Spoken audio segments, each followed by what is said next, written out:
আপনি তো একেবারে পুরুষ হয়ে গেছেন। কিভাবে বুঝলেন যে আমি পুরুষ হয়ে গেছি? আপনি কি আমাকে কাছে থেকে দেখেছেন? আপনি কি একেবারে আমার সাথে করছেন? কিভাবে বুঝলেন আমি পুরুষ হয়ে গেছি? এখানে সামান্য কয়েকটা দাড়ি আর এখানে কিছু মোছের কারণে যে আমি পুরুষ হয়ে গেছি, সেটা আপনি কিভাবে বুঝলেন?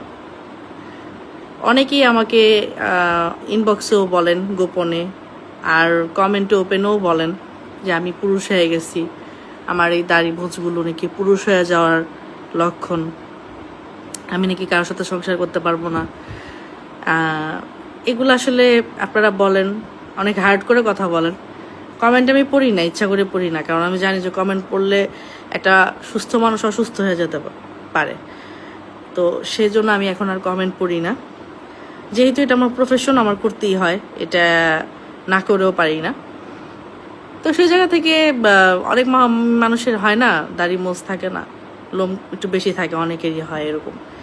এটা যে পুরুষ হয়ে যাওয়ার লক্ষণ তা না, এরকমটা আমার ছিল না। আমার কিছু শারীরিক প্রবলেম আছে, অসুস্থতা আছে, এই কারণে আমার দেখা গেছে যে সামান্য কিছু অনিয়ন্ত্রণ দাড়ি মোচ বা লোম দেখা যাচ্ছে, এটা পুরুষ হয়ে যাওয়ার লক্ষণ না। প্লিজ আপনারা এত খুশি হবেন না আর হাসবেনও না। খুব শীঘ্রই ইনশাল্লাহ এগুলো ঠিক হয়ে যাবে।